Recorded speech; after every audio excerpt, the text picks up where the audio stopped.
नमस्कार. श्री सर्वोत्तम online मॅगझिनच्या YouTube चॅनलवर मी अश्विन खरे सर्व काव्य रसिकांचे स्वागत करतो. आषाढ प्रतिपदेपासून सुरू झालेली ही काव्य जत्रा दिंडी करत पुढे वाढत आहे. या प्रवाहमान काव्य मनोरंजनाच्या कार्यक्रमात लिवा साहित्य सेवा समिती इंदूर, VS इव्हेंट्स ठाणे आणि मराठी मासिक श्री सर्वोत्तम यांच्या बरोबरच राज्य मराठी विकास संस्था, महाराष्ट्र शासन यांच्या सहयोगाने चालत असलेला हा एक दिवस माझा नवीन प्रवास. आजचा दिवस आम्ही इंदुरातले एक ज्येष्ठ साहित्यिक श्री सी.का. देव ज्यांनी माय मराठी गीतची रचना केलेली विविध पत्रपत्रिकांमध्ये त्यांचे लेखन प्रकाशित झालेले आहे असे श्री सी.का. देव यांच्या स्मरणात हा आजचा दिवस काव्य मनोरंजनाचा एक दिवस माझा. आजचे आमचे मध्य प्रदेशाचे मान्यवर कवी जे आहे ते आहे एक युवा, बोली भाषेत, मराठी भाषेत नवीन नवीन विषयांवरती आपली कविता रचणारे डॉक्टर मनीष खरगोणकर.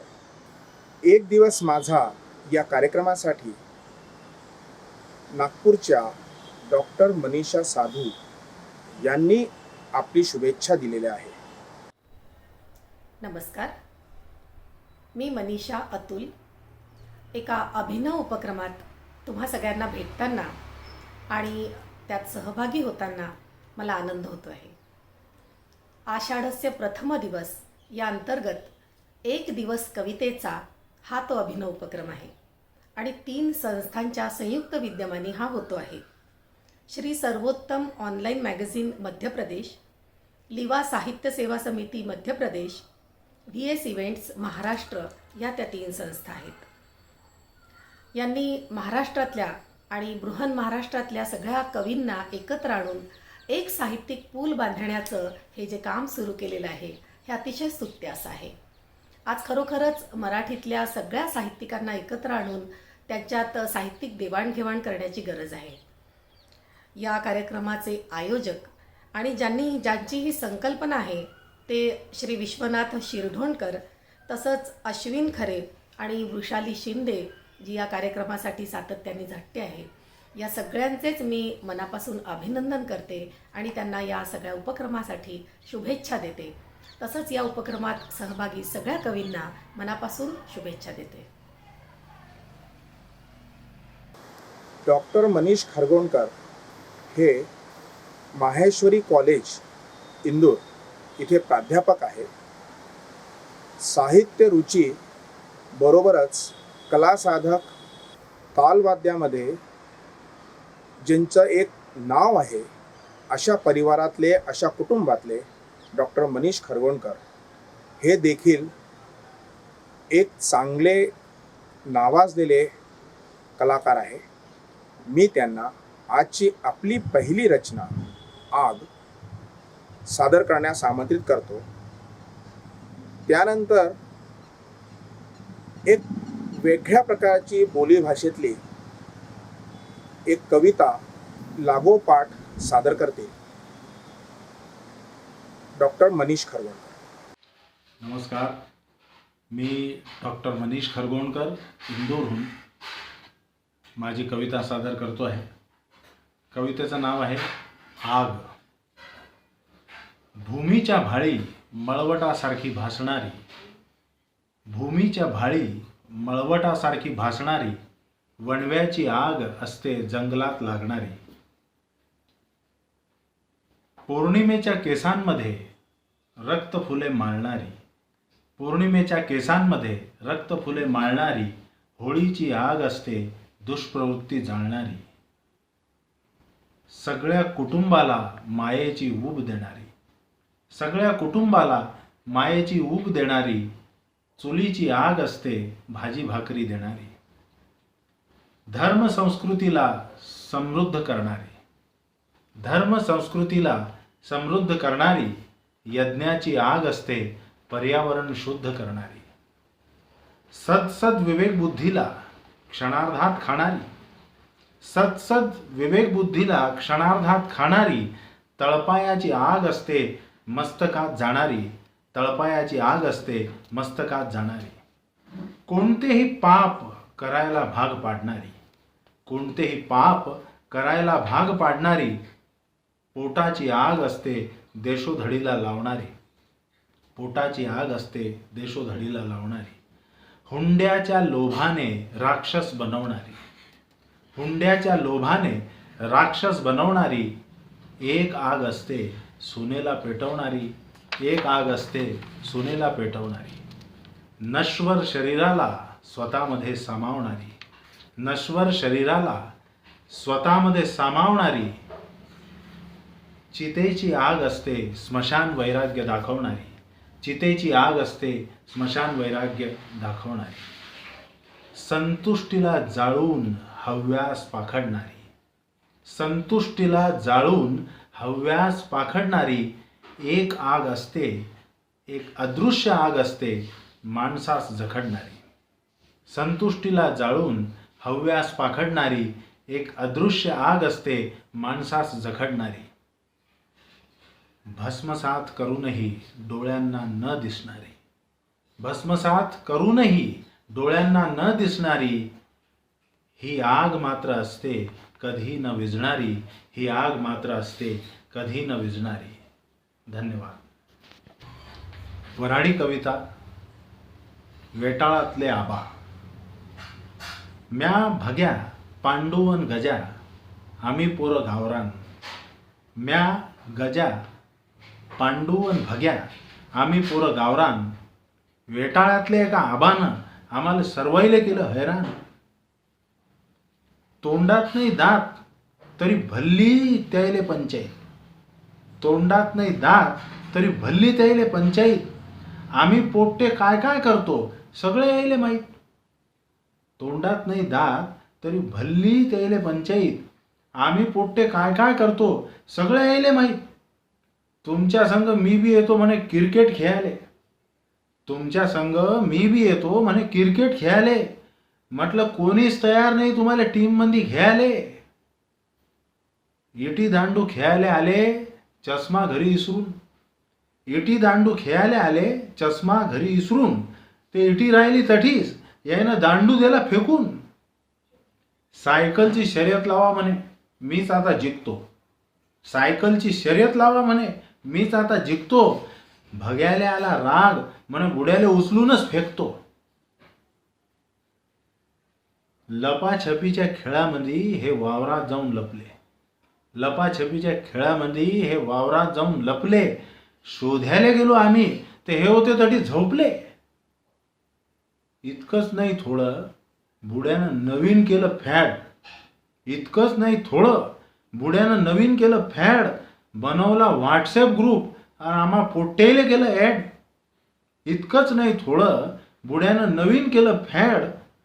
बनवला व्हॉट्सॲप ग्रुप आम्हा पोट्टेले केलं ॲड. म्या म्हटलं आबा तुम्ही कीर्तनात जाऊन बसा, म्या म्हटलं आबा तुम्ही कीर्तनात जाऊन बसा. जवान पोट्ट्याचा नाद तुम्हाला शोभत नाही असा.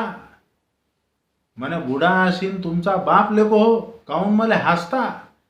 बुडा असीन म्हणे तुमचा बाप लेको हो काहून मला हसता. एटाळ्यातले सगळे रोज आपल्याकडून नाचता. आम्ही सांगला आजीले आबा आमचं नाही ऐकत, आम्ही सांगला आजीले आबा आमचं नाही ऐकत. कधी हे गचकले तर आमच्यावर यायची आफत. आम्ही सांगला आजीले आबा आमचं नाही ऐकत. कधी हे गचकले तर आमच्यावर यायची आफत. आजी म्हणे पोरांनो आमचे आता अठी किती दिवस राहिले. आजी म्हणे पोरांनो आमचे अठी आता किती दिवस राहिले. अरे कच्चं लिंबू समजून तुम्ही खेळू देत जा त्याईले. आजी म्हणे पोरांनो आमचे अठी आता किती दिवस राहिले. कच्चं लिंबू समजून तुम्ही खेळू देत जा त्याईले. अरे पोरं नातू आमचे सगळे परदेशात राहतात, पोरं नातू आमचे सगळे परदेशात राहतात. त्याची आठवण येते म्हणून आबा तुमच्यात रमतात. त्याची आठवण येते म्हणून आबा तुमच्यात रमतात. धन्यवाद. वा वा. मी बोललो होतो ना की डॉक्टर मनीष खरगोणकर यांचा बोली भाषेमध्ये एक चांगलाच हातखंडा आहे. एक वेटाळातले आबा खरोखर या परिस्थितीमध्ये, या वयामध्ये ज्येष्ठ नागरिकांना काय वाटतं त्याचं एक संपूर्ण जाणीव करून देणारी ही कविता होती. डॉक्टर मनीष खरगोणकर जसे प्राध्यापक आहे तसेच एक आणखीन प्राध्यापक धरणगावहून प्राध्यापक B.N. चौधरी, अनेक पुरस्कार प्राप्त, लक्षवेधी पत्रसंवादक, कथासंग्रह, काव्यसंग्रह, शिक्षण तज्ज्ञ असे प्राध्यापक B.N. चौधरी यांनी डॉक्टर मनीष खरगोणकरांच्या या कवितेवर आपलं अभिमत प्रकट केलं आहे. ते असं. वेटाळातले आबा ही एक बोलीभाषेतली कविता आहे. कोकणातील जीवन दर्शन करणारी कविता म्हटलं तरी चालेल. या कवितेमध्ये 2 पिढ्यांचा सहसंयुज बंध साधण्याचा प्रयत्न कवीने केलेला आहे. वेटाळातील आबा म्हणजे एक निवृत्त वृद्ध गृहस्थ आहेत. हे आपल्या घरात वेगवेगळ्या कामांमध्ये गुंतलेले असतात. त्याच वेळेस गल्लीतली जी युवक मुलं असतात, तरुण मुलं असतात, यांच्याकडे सुद्धा त्यांचं बारकाईचं लक्ष आहे आणि ते जे खेळ खेळतात त्या खेळांमध्ये रमण्याचा प्रयत्न हे वेटाळातले आबा करतात. त्यामुळे काय होतं की ही तरुण मंडळी, युवक मंडळी क्रिकेट, विटीदांडू, सायकलीची शर्यत, लपाछपी एवढंच नाही तर त्यांच्या व्हॉट्सअप ग्रुप यामध्ये सुद्धा हे आबा मिसळण्याचा प्रयत्न करतात. यातून कवीने काय दाखवलंय की एक ज्येष्ठ नागरिक आणि युवा पिढी एकमेकांशी कसा संवाद साधण्याचा प्रयत्न करत आहे.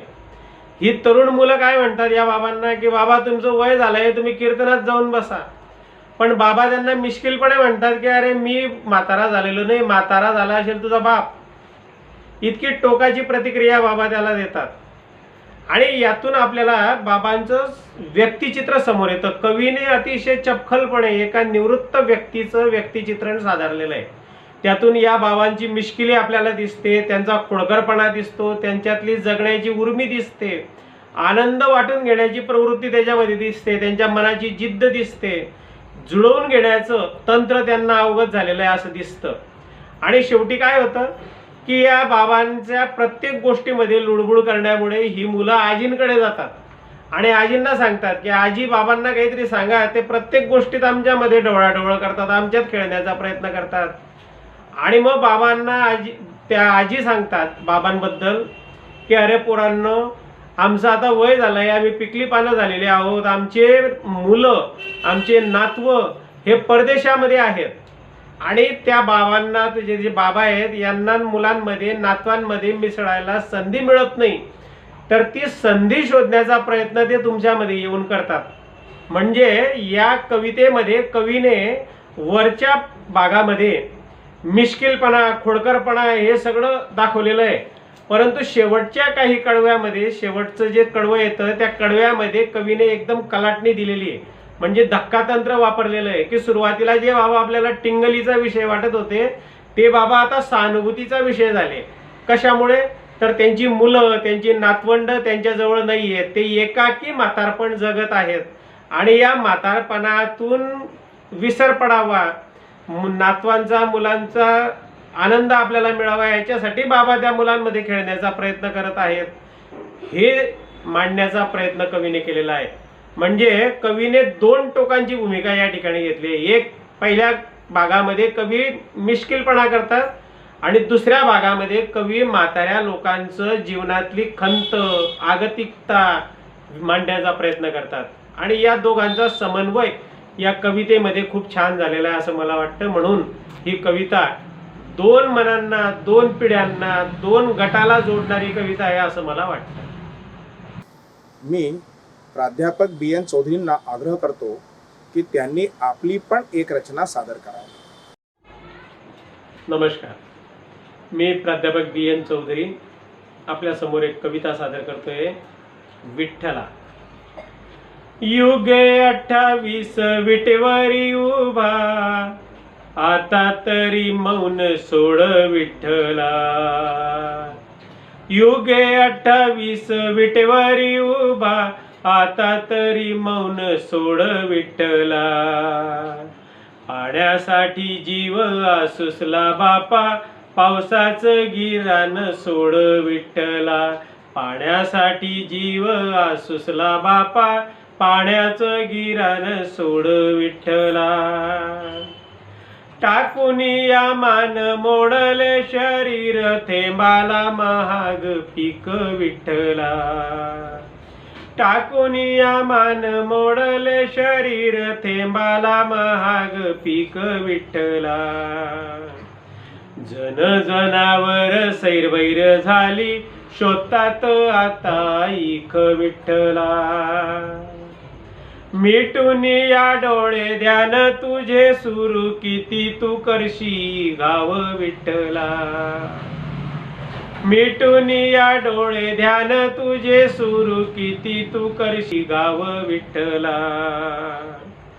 जागून या आता वाचव तू प्राण, चमत्कार तुझा दाव विठ्ठला.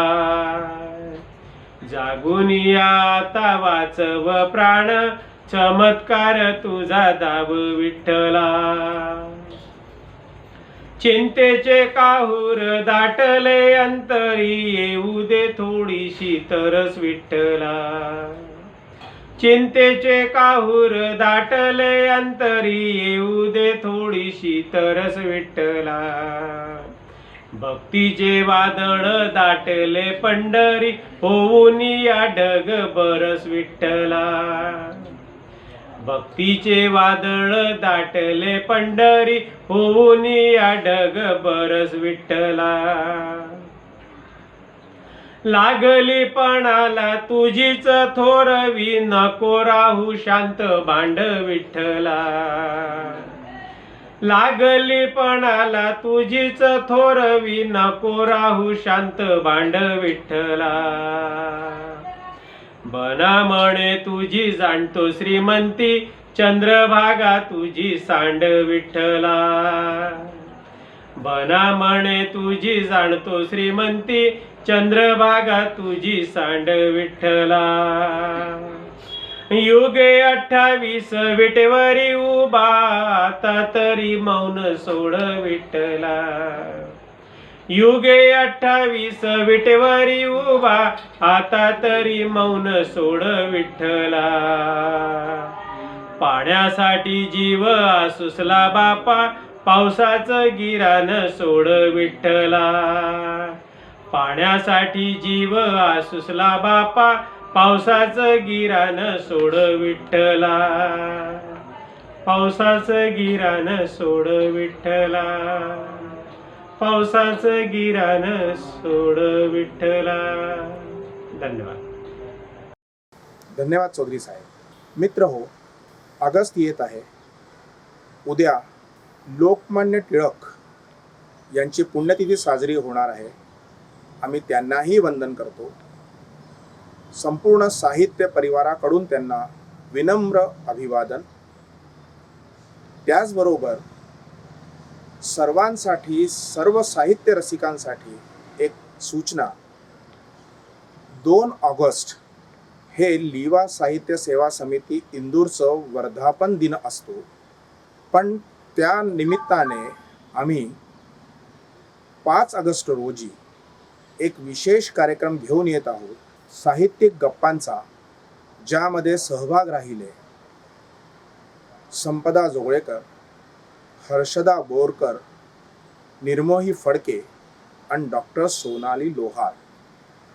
झूम मीटिंगवर होणाऱ्या या कार्यक्रमामध्ये आपण आपलं रजिस्ट्रेशन नोंदवा. त्याचबरोबर आपल्याला कार्यक्रमासंबंधी सूचना आणि त्याचं पासवर्ड हे दोन्ही दिलं जाईल. हाच कार्यक्रम श्री सर्वोत्तम ऑनलाईन मॅगझिनच्या यूट्यूब चॅनलवर पण लाईव्ह स्ट्रीमिंग होणार आहे. पाहायला विसरू नका. 5 ऑगस्टलाही एक साहित्यिक गप्पांचा कार्यक्रम, ज्यामध्ये सहयोगी संस्थामध्ये शब्दमेत्री साहित्य मंडळ बऱ्हाणपूर, आणखीन मराठी साहित्य सभा ग्वालियर सहभागी होत आहे. या दोन्ही संस्था, त्यांचाही मी आभारी आहे. उद्या पुन्हा एक नवीन काव्यमित्राबरोबर ही काव्य मैफल, एक दिवस माझा, अशीच चालू राहिले. श्रावणही येत आहे. आपण म्हटलं होतं की आषाढ प्रतिपदेपासून आठवणीतील श्रावण, 11 ऑगस्ट रोजी 30 दिवसाचा आपला काव्य प्रवास संपणार आहे. त्याची पण तयारी चालू आहे. आपण उद्या पुन्हा भेटू. धन्यवाद.